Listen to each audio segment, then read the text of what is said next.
All right, so today I wanted to talk about a very good thing that Zuby Music brought up here. But again, before I get into things, I would just bring up please follow me on the other platforms.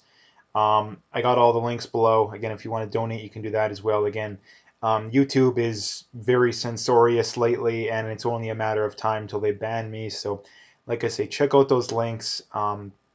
Again, I very much appreciate it if you'd follow me on those other platforms. So, anyway, getting into the quote here, he says, I'm flabbergasted that so many people have lived through 2020 and concluded the government deeply cares about me. They should have more control over my life. And again, this just basically rings home several points and I think several thoughts. In that the first one being, this is just, I mean, pretty much the only quote or the only point you need to make to bring up you know, public schools have completely failed, completely failed. They, I always rag on public schools. I mean, they do some good, to be fair, but at the end of the day, you spend 12, 13 years of your life there, and you learn something that I think could be learned in less than half the time. The stuff you actually learn that's actually useful.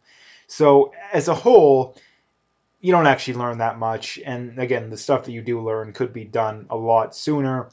Um, I think part of the reason why it's 12 years is because, again, they need the extra teachers and the extra this and the extra that so they can make their nice, cushy salaries and have their nice, cushy pensions and their, 3 months off during the year, right? So, anyway, that's a different story in and of itself. But again, the first point of this being is that public schools completely failed, the mainstream media completely failed, you know, society as a whole completely failed because again, like this isn't even something that's new either. This isn't something that's new either. Like you look back throughout history, people that become overly dependent upon government, well, what has happened? I mean, let's look at, I mean, recent history, right? You only have, 100 million people who died over the last over the last century because of communism, right? But again, look at how many people still aren't overly skeptical of communism, right? This is one of the other many fails of public schools, that they completely downplay the horrors of communism and they beat it into your head how bad fascism was. I mean, fascism is very bad, but if you look at the death counts, communism should be talked about significantly more than fascism. Um, but they don't do that. Why? Because a lot of the people in power are communists, or at the very least, sympathetic towards communism, like the Justin Trudeau's of the world. So that is what is causing this stuff. And again, this stuff is incredibly easy to understand. It's incredibly obvious to anybody paying attention in the least bit. The problem is that's a very small amount of people. Like that's a very small amount of people that are actually paying attention out there these days. And one of the biggest problems is the amount of, like I brought up before, the amount of censorship that's going on these days. Like we are very close to being at the point. I mean, we're not very close, but we are within a decade, I believe, that nobody with any credibility is going to be on the mainstream social media platforms, at least when it comes to politics, right? Anything political. I mean, it's only a matter of time until YouTube bans everyone with any credibility. It's only a matter of time until Twitter bans anyone with any credibility. Same goes for Facebook. Although I think Facebook is probably the fastest dying platform of those, unless they find a way to innovate. Um, but again, the main point here being is very, very clear and obvious. Like it's very clear and obvious here that we, as a society, we have completely gone mad. We have completely gone mad. And the things that are holding, again, people think that, oh, things are actually pretty good these days. And again, that's completely BS. It's complete BS. The reason why things are good these days because of the past is almost entirely technology. Like technology is the main reason, and like basic technology as well, like dishwashers and washer and dryers and stuff like that. And then you have like your TVs and computers and stuff that's even better. Um, but again, if you look at overall levels of happiness, if you look at median wages, like has that improved over the last generation? Well, no, it really hasn't. It really hasn't. And why is that? Is because um, there's so many idiots out there, for lack of a better way of putting it. There's so many people that are complete idiots. And the problem is that the people that are at the top, they're the ones that are laughing. They're the ones that are getting away with like bandits. It's very funny that this is how these people like to operate, is that, you know, you have a lot of these people that constantly complain about, oh, the gap between the rich and the poor, right? The gap between the rich and the poor, it's this huge issue, which I think it is to a degree, but their solution to it's just more of the same. Like their solutions to it's just more of the same. What has caused the gap between the rich and the poor is government regulation, is everybody's got to get a degree, right? Everybody's got to get a degree. There you go. And regulations and all that kind of stuff, right? So, and here's the thing, regulations hurt the little guy, right? Like regulations don't hurt Jeff Bezos. Regulations don't hurt the Facebooks of the world, because again, their market cap, they're already established, right? These are companies that are monopolies or near monopolies. So again, regulations will only benefit them because they're already established as a company, right? They're already established as a company. So of course, they would love regulation. So again, regulation hurts the little guy. Not to mention too, regulation hurts the little guy, and that again, like let's just say you want to get on, working a job, whatever it is. If there's more or less regulation, less regulation means it is going to be more affordable for an employer to hire you. It's because it's less of a risk, right? It's less of a risk. If there's 1,000,001 regulations they got to follow, then that's money out of their bottom line.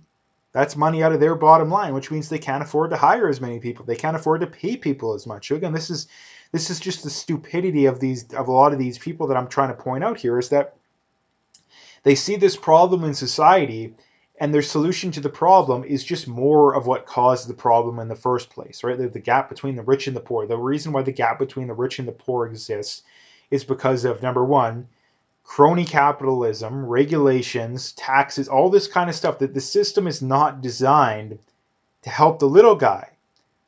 But again, what is their solution? Oh, we need a UBI. We got to tax the rich more. The rich always find ways around the taxes. Again, there's how many taxes are there out there, and has that helped? Like again, like is there more of a free market now, or was there more of a free market in the 1950s? Like, is there more regulations now or in the 1950s? Well, of course there's more now, right? So again, if more regulations was going to help things, if less of a free market was going to help things, then why have these problems only gotten worse? Well, it's because the solutions to the problems have only made the problems worse. And why is that? Is because the solutions are designed to help the rich, but give the peasants, the average person, the guys that it's going to hurt them, right? And again, the average person's dumb enough to go along with it. Their attention span is short enough to know that, oh, we got to raise taxes, we got to increase regulations, and then that happens, and then 4 years later that they're too dumb to remember that that's what they voted for, and that made the problem worse, and we got to do more of it, right? Like, so again, this is the problem with the average person. Like, this is the problem with the average person. And again, I don't know. There's not a whole lot one person can do. There's not a whole lot one person can do because the mainstream media and public schools have mastered the process of brainwashing people. They've just mastered the process. And like I say, it's very scary because I know a lot of people that, again, they watch the mainstream media, but and they believe all these garbage, brainwashing stuff you hear in public schools, but yet it hurts them. Like, it hurts them, right? Like, the amount, like, I know people that, again, they work in the oil and gas industry, but they watch the news and they believe all this garbage that we gotta regulate, we gotta never-ending regulations and never-ending taxes. That's gonna help things out. Like, again, like I just can't help but think to myself, like, man, you are an idiot when it comes to this stuff, right? And again, that's how they get people, right? That's how they get people. So again, like, the solution to this is simply stop watching the mainstream media, stop believing the garbage you hear in public schools. If anything, just stop going. But again, that's very hard because they have such a foothold that it's almost impossible to get enough people awake. So that is the problem. But again, the good news is there is plenty of people out there that are speaking the truth, right? There's plenty of people that are out there speaking the truth. So you got to support those people. Like that's the big thing. You got to support those people. And the other thing too is that don't be afraid to make your voices heard too. Like I think that's another thing that I think is something where we've gone wrong is that again, like the reason why people are afraid to make their voices heard, at least people that are actually awake, is they're afraid of ending relationships, right? They're afraid that their uncle or their brother or whoever it is going to cut them off. But again, like if people if people want you thrown in jail because you disagree with them politically, did you really lose anything if you lose a relationship there? Like, did you really lose anything? I don't believe that's the case. Like, I don't believe that's the case. Like, and here's the other thing too. Like, maybe you don't lose the relationship, but they just hate your guts. Like, again, did you really lose? Did you really lose anything? Like, does having people who want you thrown in jail for disagreeing with them politically is pissing them off really? Is that really something that you should be overly worried about? I don't think so. I don't think so. So again, I think that's that. If for the people that want things to change, I think that's something people need to be doing more. Like, stop censoring yourself.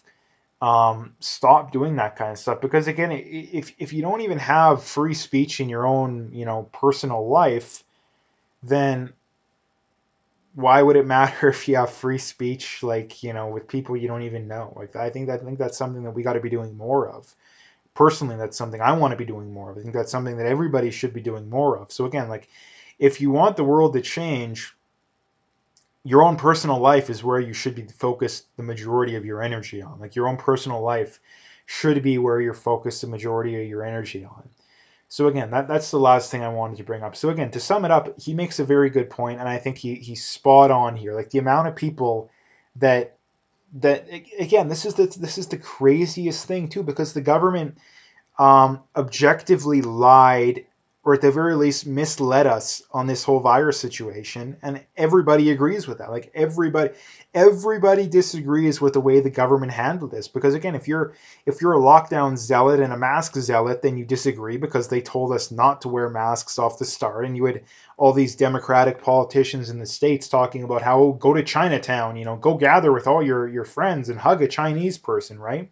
That was what they were telling us. So again, like if you're a lockdown zealot, then you disagree with them. And if you're not a lockdown zealot, you disagree with them because their solution is never-ending lockdown. So again, this is the craziest thing, that in reality, everybody disagrees with the way government has handled things, but the majority of people still approve of the way the government handled things. And I think it's very simple, is that it's just a tribal thing, right? It's just a tribal thing. It doesn't matter what these government people say. It doesn't matter what they say. If as long as it's their team, they're still going to go along with it. And that's another really big problem in and of itself that I could make a whole video about, but I'm not going to do it because again, that would be a whole video. So um, anyway, like I mentioned at the start, check out those links. Follow me in those other platforms. If you want to donate, you can do that as well. I appreciate whatever support I can get. But like I say, at the very least, just check out those links and stay tuned for more.